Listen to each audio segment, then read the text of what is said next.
The fourth technique in my essential 6 techniques that you want to use in nearly every image you ever create, bringing it into Photoshop, is what I call color focus. It's basically creating a saturation layer that you can then selectively apply to different parts of the image to draw attention to it.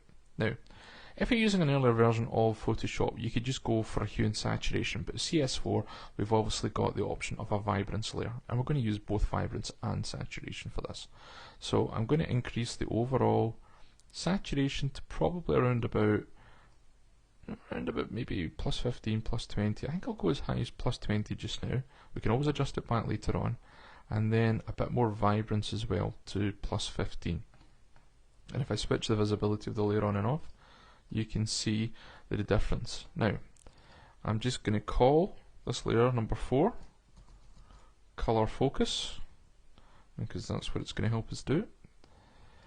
Now, this has obviously been applied to the whole image just now. You could leave it like this, it's perfectly acceptable, but you would lose the focus aspect of it, because we don't want to really, saturate the river and things like that, because it's in shadow effectively compared to the rest of the image.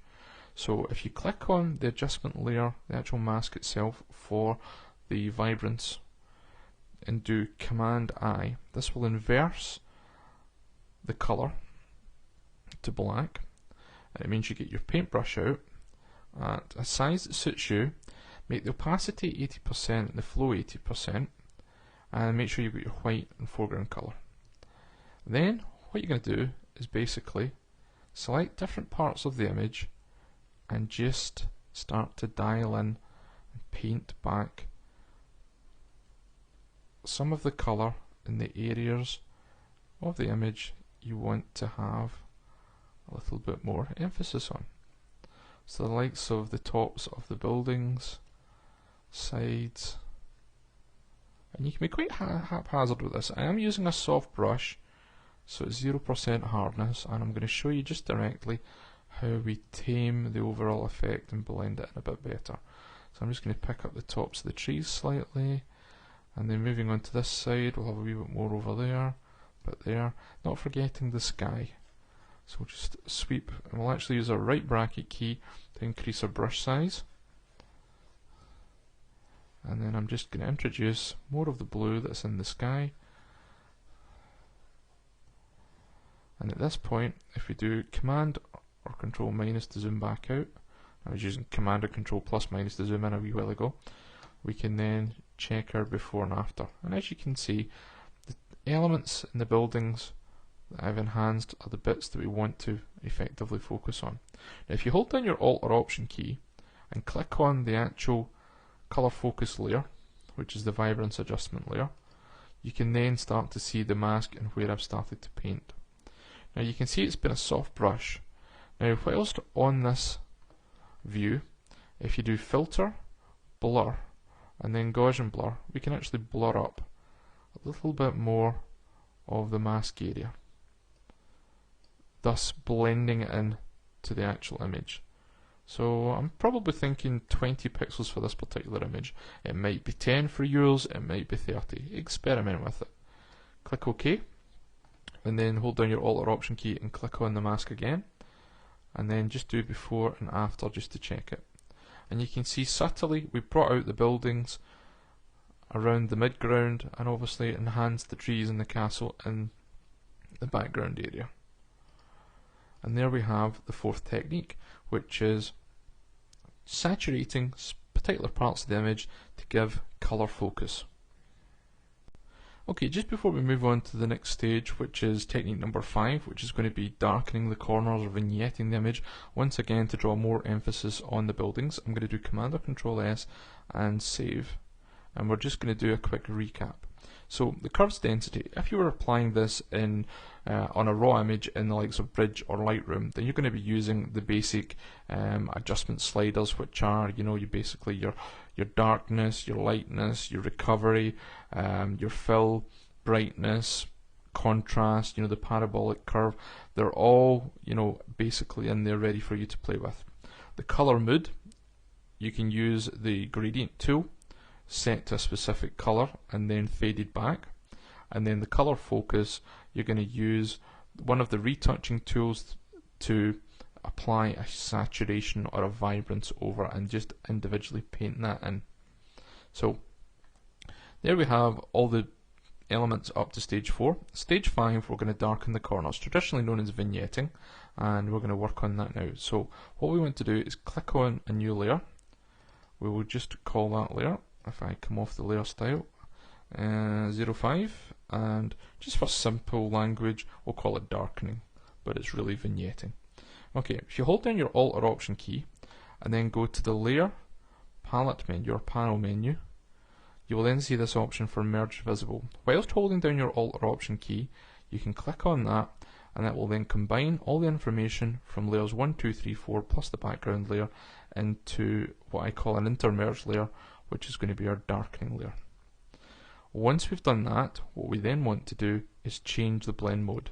I'm going to change the blend mode to multiply.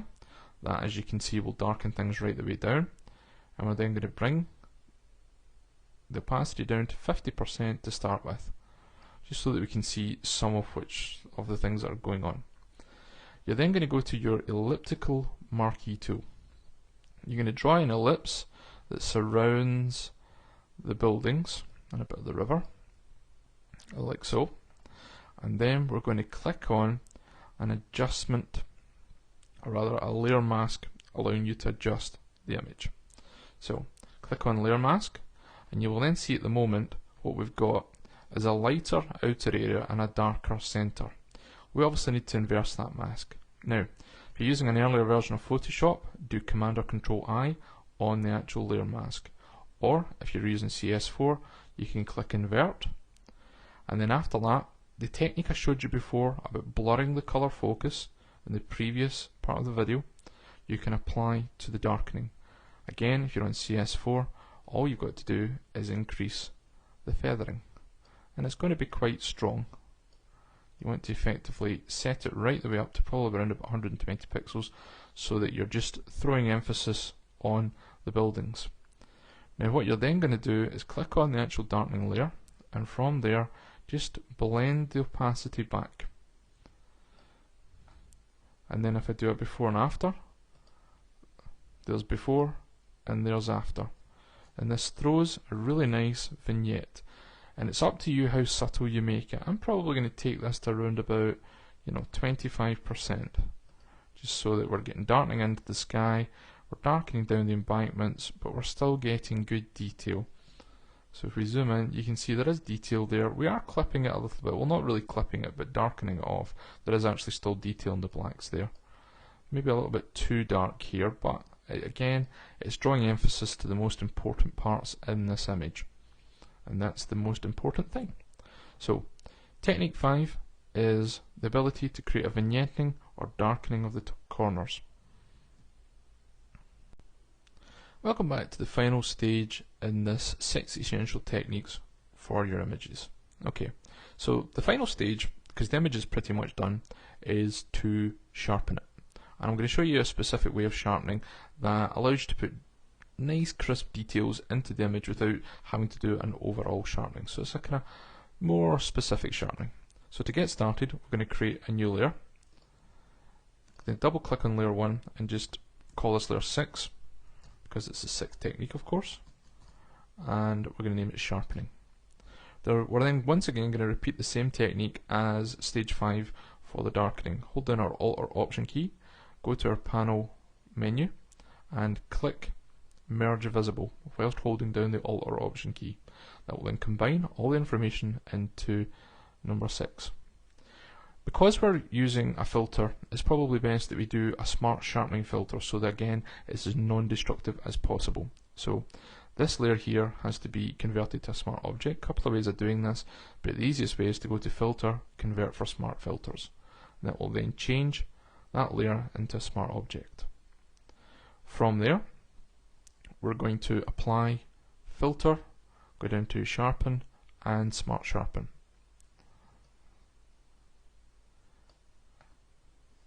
You're going to want to zoom in your image in the background, probably to 100%, so we can get a one-to-one preview. And there we go. and you can then move the image about, and we'll probably click on that area there, and that gives you an indication of what you're seeing here and also what you're seeing there. We're in the basic view, making sure preview is ticked, and then from there we're going to use probably a radius of around about 0.7, and I'm just going to dial down the amount and then bring it back up until I get an effect that I quite like. Now at any point you can click on the preview window, or you can switch the preview on and off on your actual image, and I think we're going to dial in around about 42%, and that gives me enough sharpening. I'm quite happy with that.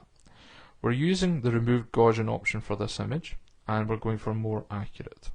Once that's done, click OK. That will then apply the sharpening as a smart filter, which we can then edit. Now, in the same way that we masked off the color focus and then brought back the elements that we want to be sharp overall, we're going to use the same technique on the smart filter. So, first of all, do Command or Control I. That will then make the smart filter mask black, making the effect disappear. Do Command plus to zoom in, and then from there I'm going to use my paintbrush, and we're going to set the mode to normal, again using an 80% opacity, 80% flow, and a white foreground colour. I use my left bracket key to decrease the size of the brush, and then I'm just going to work along different parts of the image to sharpen up the elements that are important to me. So we'll just zoom back out to 66.7%. In fact, we'll go and come back into 100% so that we can get a one-to-one relationship. And we're just painting in the sharpening. We're obviously going to sharpen the fort. Now we don't want to over sharpen the brighter parts, but we can certainly cover the things that matter. Things like clock details, edges of roofs, spires, lights of this boat here is quite important, and elements of the bridge. And you see I'm just being quite haphazard in my sharpening, but not doing the whole image. And there we go. And there we have our completed image. Let's do a final recap. Hold down my Alt or Option key, click on the background visibility. There's before. We did our retouch layer. We did our curves density to brighten the image up. We added color mood into the image. We added color focus by saturating different parts of the image. We darkened just so emphasis was brought directly onto the buildings that mattered. And then finally, the sixth technique was to sharpen up the image ready for print. Now as just a complete wrap around to all of this, if I hold down my Shift key and click on all the layers, I can do Command or Control G, and that then groups them into a group I can call Retouch and Tweak, because that's effectively what we've done, retouch and tweaks. And there you have, if I do Command or Control S to save, all the layers applied, tucked into a group, and everything's been done non-destructively. And the different techniques can all be applied as well using Bridge in the Camera Raw dialog box, or the same engine in Lightroom. That way you can, have an even more non-destructive effect. And I'll catch up with you for another screencast another day.